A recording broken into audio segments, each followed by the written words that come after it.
Hello అండి, ఈరోజు day 5. So ఈరోజు క్లాస్ అయితే మొత్తం క్వశ్చనింగ్ మీద బాగా నడిచింది. క్వశ్చనింగ్స్ బాగా అడగడము, సో ప్రీవియస్ చెప్పిన క్లాసెస్లో కూడా ఏమైనా డౌట్ ఉంటే రివైండ్ చేసుకోవడము, సో దాని తగ్గట్టుగా అడగడం అనేది జరిగింది. సో ప్రీవియస్తో పోలిస్తే చాలా ఇంప్రూవ్ అవుతున్నారు ఇప్పటికీ కూడా. అంటే డైలీ ఒక 1 or 2 hours వాళ్ళు స్పెండ్ చేస్తున్నట్టుగా కనిపిస్తుంది. ఏదైనా అంతే, ఇప్పుడు ఏదైనా కూడా ఏంటంటే సో కొత్తగా ఇంట్రడ్యూస్ అది సబ్జెక్ట్ని టేక్అవుట్ చేసినప్పుడు కొంచెం ఇబ్బంది ఉంటుంది 1 or 2 days. సో డైలీ ఒక 1 or 2 hours మనం ప్రాక్టీస్ చేసుకోగలిగితే సో ఏ సబ్జెక్ట్ అయినా ఈజీగా లెర్న్ చేసుకోవచ్చు. సో ఇదే విధంగా ప్రతిరోజు కూడా ఒక 1 or 2 hours మీరు దీనిపైన స్పెండ్ చేయగలిగితే డిజిటల్ మార్కెటింగ్ పైన, సో ప్రతిదీ కూడా ఈజీ అయిపోతుంది. సో మెయిన్ మీకు ఏదైతే అవసరం ఉందో దాని మీద కొంచెం కాన్సన్ట్రేషన్ ఎక్కువ చేయండి. సో ఏముంది డిజిటల్ మార్కెటింగ్ అంటే మనం ఆఫ్లైన్ చేసేదే ఆన్లైన్లో ఉంటుంది. అదే మన బిజినెస్కి అడాప్ట్ చేసుకొని సో దాన్ని డిజిటల్లీ ప్రమోషన్ చేయడమే ఉంటుంది. సో అది మనము ఎంత ఇన్వాల్వ్ అవుతే అంత ఈజీ అవుతుంది.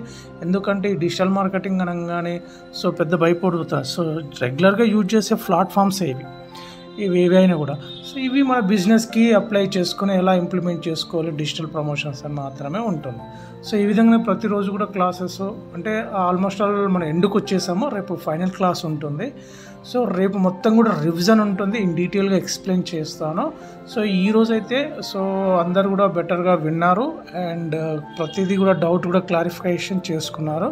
ఈ విధంగా డైలీ ఒక 1 or 2 hours మీరు స్పెండ్ చేయగలిగితే సో బెటర్గా మీరు ఇంకా బెటర్గా కావడానికి ఛాన్సెస్ ఎక్కువగా ఉంటుంది. సో డే 1, డే 3, డే 4 ఇలానే కాకుండా కంటిన్యూషన్గా ఎవ్రీడే ఒక 1 or 2 hours మీరు స్పెండ్ చేయగలగాలి. అట్లయితేనే ఈ సబ్జెక్ట్ అనేది కంటిన్యూషన్గా వస్తుంది. ఎందుకంటే ఇది మదర్ టంగ్ కాదు, ఒక డేస్ చేసి 2 days చేసిన తర్వాత మనకు కంటిన్యూషన్గా రావడానికి. సో కంటిన్యూషన్ ప్రాసెస్ అనేది ఉండాలి. ఏదైనా కూడా కొత్త సబ్జెక్ట్ వచ్చి నేర్చుకునేటప్పుడు సో ఒక రోజు కుదరకపోవచ్చు, సెకండ్ డే కుదరకపోవచ్చు, అట్లీస్ట్ థర్డ్ డే అన్న దాన్ని కంటిన్యూషన్ చేసేటట్టు ఉండాలి. కానీ సో 1 day 2 days స్టార్ట్ చేసి ఈ సెక్షన్స్ అయిపోగానే మళ్ళీ కంప్లీట్గా స్టాప్ చేసేసి ఈ విధంగా అయితే మనం మూవ్ కావద్దండి.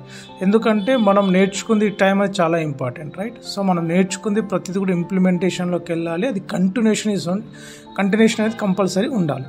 సో ఆ విధంగా మీరు ప్రాక్టీస్ చేసుకోవాలని అనుకుంటున్నాను. సో ఈ సెక్షన్కి సహకరించిన ప్రతి ఒక్కరికి కూడా థ్యాంక్ యూ.